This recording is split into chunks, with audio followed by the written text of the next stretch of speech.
yang membeli tuh sampai dengan sekarang. Kabar duka saudara anggota DPR RI fraksi Nasdem, Rahmat Gobel, meninggal dunia Jumat dini hari.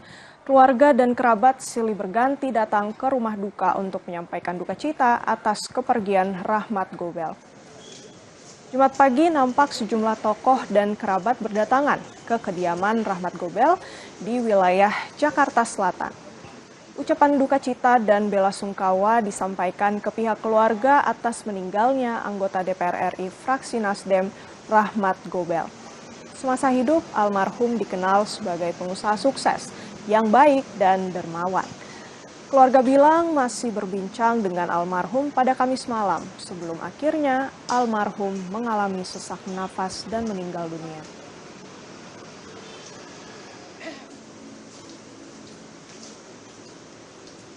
Komunikasi terakhir malah kemarin sore.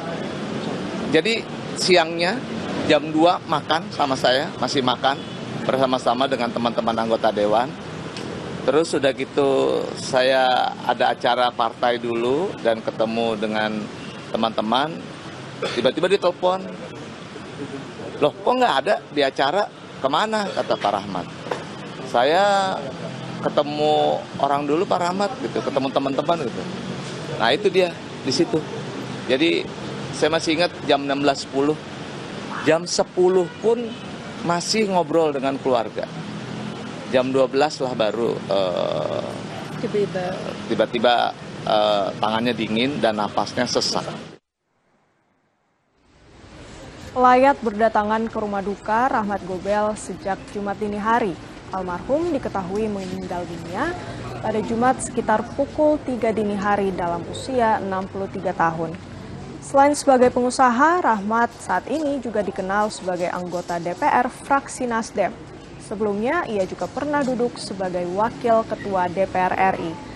Pada pemerintahan Presiden Joko Widodo, periode pertama, Rahmat Gobel pernah menjabat sebagai Menteri Perdagangan.